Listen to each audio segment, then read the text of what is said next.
L'immigration est une richesse, c'est ce qu'on entend depuis des années et des années à gauche. Eh bien, j'ai décidé d'aller vérifier ça concrètement sur le terrain dans plusieurs villes de France. Je vous emmène avec moi, on va confronter ce mantra de la gauche avec la réalité et on va commencer tout de suite avec la ville que vous apercevez derrière moi, Clermont-Ferrand. C'est parti.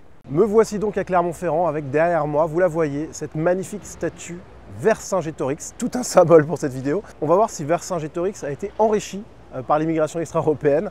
On va voir si cette ville de Clermont-Ferrand tout entière l'a été. Alors, pour déjà constater la réalité concrète de l'enrichissement, eh bien, il faut des données objectives pour quantifier. Est-ce que oui ou non Clermont-Ferrand a bénéficié de cette bénédiction qu'est l'immigration extra-européenne la plus massive possible, comme souhaité par la gauche?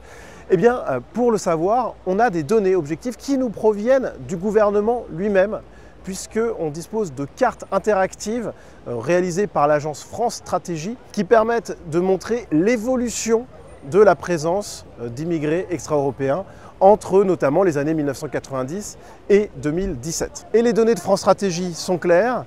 Chez les 25-54 ans, en 1990, il y avait 6% d'immigrés extra-européens et en 2017, ils étaient 15%, 3 fois plus. Et tout autour de la ville, puisque on est sur le centre de la métropole de Clermont-Ferrand quand on parle de ça, eh bien on a des taux qui ont fait x3 au minimum et parfois x5. Donc là, on peut le dire, objectivement, Clermont-Ferrand a été enrichi. Et cette évolution démographique, elle est encore plus impressionnante quand on regarde les moins de 18 ans. En 1990, quand on regarde les jeunes mineurs qui ont au moins un parent immigré extra-européen, quand on regarde donc par exemple la commune de Sébaza, eh bien on se rend compte qu'en 1990, il y avait 6% d'extra-européens chez les moins de 18 ans. Ce qui est donc pas bien du tout quand on est de gauche, ça manque cruellement de diversité. Heureusement, en 2017, c'était beaucoup plus, on était à 18%, ce qui n'est pas optimal pour un gauchiste, mais ce qui est déjà quand même pas mal. Dans le centre de la ville, on est passé de 7% à 17%. Et dans les quartiers nord, on est passé de 29 à 49% et de 32% à 56%. Alors là, il n'y a aucun doute, l'enrichissement est maximal. Autre preuve factuelle de l'évolution démographique de Clermont-Ferrand, c'est bien entendu l'islamisation. Évidemment, plus il y a d'immigrés extra-européens, plus il y a de musulmans, pratiquants notamment. Et donc, pour se convaincre de la richesse qui a déferlé sur la ville, il suffit de voir le nombre de lieux de culte qui a augmenté, évidemment. Fait intéressant, en 1977, on a eu l'ouverture du premier gros lieu de culte musulman, qui avait d'ailleurs été offert par les bonnes sœurs du coin, qui avaient donc voulu faire preuve de générosité. Bon, ça avait provoqué pas mal de remous, d'autant que les musulmans, ils sont arrivés, ils ont enlevé un vitrail, ce qui n'a pas plu à une partie de la communauté, mais la bonté des bonnes sœurs l'a emporté. Et donc, les fidèles musulmans ont rendu les lieux 30 ans plus tard. Une bonne sœur a noté quand même auprès du Figaro que les lieux ont été rendus dans un état déplorable. Bon, ça c'est un grand classique, hein. Mais bon, tout ça, c'est fait au nom de la charité. Bref. Donc 1977, un lieu de culte prêté par les catholiques, et puis 2010, ouverture de la grande mosquée de Clermont-Ferrand. Mais vous voyez qu'il y a donc eu une évolution qui a été très rapide, parce que même si évidemment en marge de cette mosquée, il y avait des salles de prière qui existaient, aujourd'hui en tout cas, on a une évolution des lieux de culte qui nous montre la richesse de Clermont-Ferrand, puisqu'on est à 16 mosquées et salles de prière recensées officiellement. On imagine que c'est peut-être un peu plus, hein, clairement. Mais c'est une preuve factuelle supplémentaire de la transformation ethnoculturelle de la ville. Alors, une fois qu'on a posé ça, une fois qu'on a démontré que oui, la ville de Clermont-Ferrand avait connu l'enrichissement promis par la gauche, eh bien, la chose à faire, c'est de démontrer l'enrichissement extraordinaire, conséquent à l'immigration donc, qui est arrivé sur la ville. On va pouvoir observer factuellement des bénéfices immenses théoriquement. Alors évidemment, la réalité est un petit peu plus compliquée que ça. Prenons par exemple le taux de chômage chez les 25-54 ans. Depuis 1990, il est passé de 9% à 15%. Et tout ça malgré la belle attractivité industrielle de la ville et donc cette fameuse vague d'enrichissement.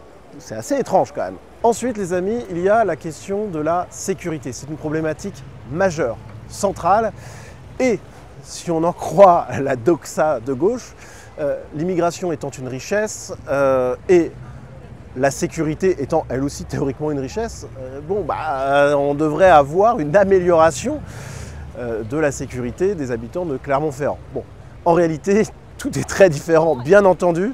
Je vais vous lire quelques titres de presse, je vais vous partager quelques faits divers qui ont eu lieu ces derniers mois jusqu'à quelques années. Je ne suis pas remonté trop loin, mais ce sont des éléments qui vont vous montrer à quel point on est quand même très loin de l'enrichissement promis. J'ai peur, on vient de franchir un palier. Une commerçante du quartier Saint-Jacques à Clermont-Ferrand, menacée par des dealers. Installée depuis près de 20 ans dans le quartier, la quinquagénaire a vu la situation se dégrader depuis 2 ans. Un réfugié politique soudanais de 27 ans a été interpellé pour viol d'une jeune femme de 18 ans. Clermont-Ferrand. Arrivé en France depuis quelques semaines, il poignarde un étudiant de 21 ans devant un bar, la victime grièvement blessée. Drôle d'enrichissement quand même. Un délinquant notoire blessé de 11 coups de couteau. Les secours accueillis par une cinquantaine d'individus hostiles. Tiens donc. Une femme violée en pleine rue par un migrant sans papier. Violente agression en plein centre-ville agrémentée de propos anti-blancs. Farid, un multicondamné ayant déjà agressé une femme, est mis en examen dans une affaire de viol présumée sur une mineure, va en prison après une nouvelle agression violente en plein Clermont-Ferrand. Alors il y a beaucoup d'infos, parce qu'en fait il y a beaucoup de condamnations, donc en fait on n'a même pas fini de lire la moitié de la phrase, qu'on est déjà perdu, tellement le type est connu des services de police. Bon, Farid, trafic de drogue, bagarre, incivilité, riverains et commerçants constatent une recrudescence de la délinquance rue des Jacobins. Étrange ça, une recrudescence de la délinquance, l'insécurité qui croît, alors que l'immigration, richesse pour Clermont-Ferrand est arrivée en masse ces dernières années, je ne comprends pas, ça ne colle pas. Bon. Et on a donc le témoignage d'un voisin. Quand je me suis installé il y a 17 ans, c'était très bien, note une locataire. Bah oui, mais il y a 17 ans, tu n'étais pas enrichi peut-être, tout simplement. Là, il faut profiter de la richesse. On a un proviseur menacé d'égorgement par le père d'une lycéenne portant l'abaya. Bon. École maternelle et maison de quartier incendiées et saccagées. Il va falloir refabriquer du vivre ensemble pour le maire. Des rodéos à scooter dans une galerie marchande exaspèrent clients et commerçants. Plus de 50% des commerces de la galerie sont partis. Là aussi, l'évolution a l'air quand même assez négative. Interpellé à la CPAM, un migrant clandestin algérien sous OQTF. Oula, ça en fait beaucoup d'informations là aussi, aurait touché 40 000 € avec des faux papiers. D'accord, il s'est enrichi, lui. C'est sûr que lui s'est enrichi par contre. Excès de vitesse, conduite en état d'ivresse sans permis de conduire ni assurance, le migrant camerounais doit purger une peine de 22 ans de prison en Italie. Ça veut dire qu'il a été arrêté à Clermont-Ferrand pour conduite en état d'ivresse sans permis, enfin bon, vous connaissez la musique. Et les policiers se sont rendus compte que le type était recherché pour des crimes atroces en Italie. 22 ans de prison, c'est costaud. Un Guinéen de 18 ans déchaîné agresse un contrôleur de tramway. 2 femmes agressées sexuellement par un migrant afghan. Un Guinéen condamné pour avoir agressé sexuellement une jeune fille de 16 ans dans un square.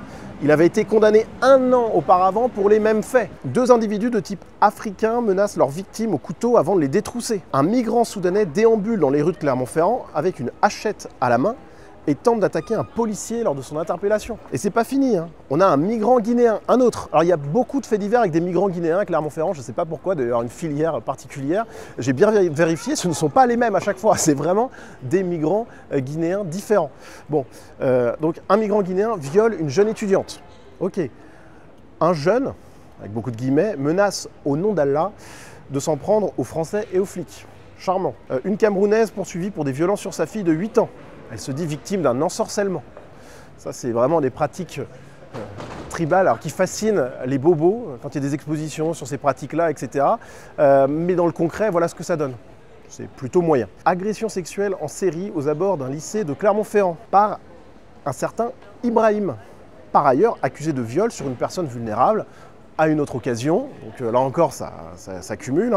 Clermont-Ferrand toujours, un migrant algérien agresse un homme à la machette. Okay. Et pour finir, un clandestin algérien agresse sexuellement une femme handicapée en pleine rue. Alors quand on entend cette litanie d'infos diverses et variées, clairement il y a quelque chose qui arrive à l'esprit immédiatement, c'est où est l'enrichissement, où est la bénédiction promise avec l'arrivée de l'immigration extra-européenne. J'ai un peu de mal à la voir. Alors là on va me dire, oui mais là Nicolas, t'es bien mignon, mais t'as donné des faits divers, les fameux faits divers comme on dit, t'as donné comme ça des gros titres. Bon, déjà, rien que si c'était même pas représentatif de la réalité, ça serait quand même grave. Mais surtout, on a quand même moyen de constater que ce que je vous dis là, c'est représentatif d'une hausse de la violence, de la criminalité, et on a, pour le prouver, des chiffres officiels. Les amis, j'interromps quelques instants seulement cette vidéo pour vous parler d'un partenaire Sunrise, un nouveau partenaire. Il s'agit du magazine mensuel L'Incorrect, L'Incorrect que j'ai entre les mains, le dernier numéro. On a d'abord sur le procès Pellico une mise en accusation nécessaire, vitale pour la civilisation de la pornographie. On a un entretien avec Azilise Lecor sur la natalité.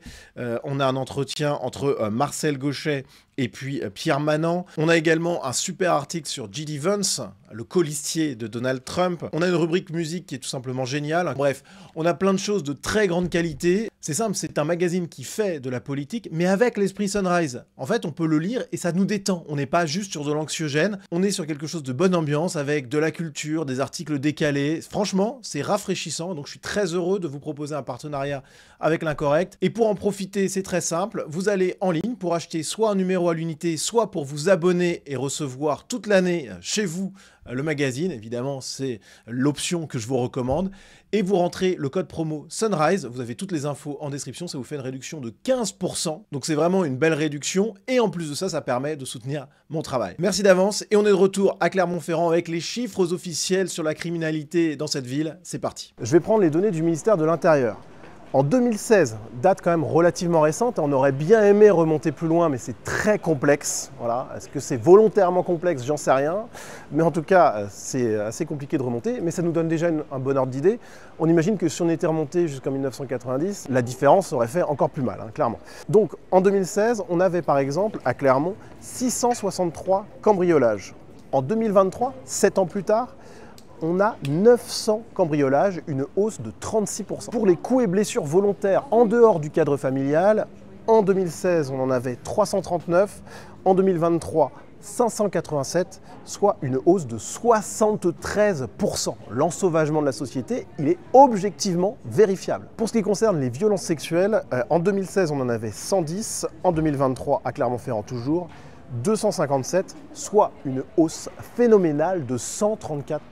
Donc là encore, l'enrichissement promis, il a l'air d'être quand même un petit peu dur à obtenir. Sur un an, on a les forces de police et gendarmerie de Clermont-Ferrand qui ont enregistré 8988 crimes et délits en 2023, contre 8503 en 2022, soit une hausse de près de 6% en une année. Donc quand on regarde les faits objectivement vérifiables, quand on regarde les statistiques du ministère de l'Intérieur, les chiffres officiels, etc., on se rend bien compte qu'il y a un problème. À Clermont-Ferrand au moins, après peut-être que dans d'autres villes, ça sera différent, et ça sera tout l'enjeu de mon petit tour de France là, que je vais faire dans les mois à venir.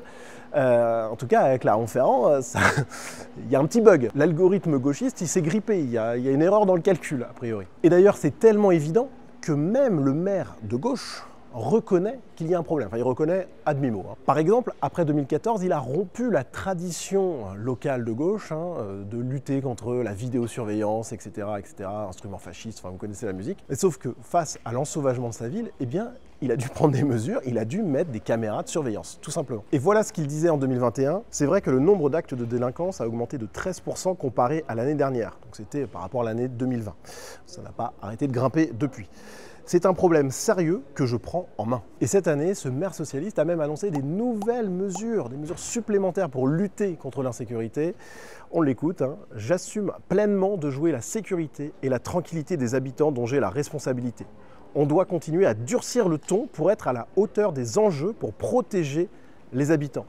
Alors là, c'est quand même costaud, un maire de gauche qui nous dit ça, on croit rêver. Alors heureusement, il se reprend un peu pour conclure quand même dans le dogme de gauche. C'est une prise en compte des dysfonctionnements pour continuer de créer un lieu où on peut vivre tous ensemble en se respectant et en appliquant les règles du collectif et du bien commun.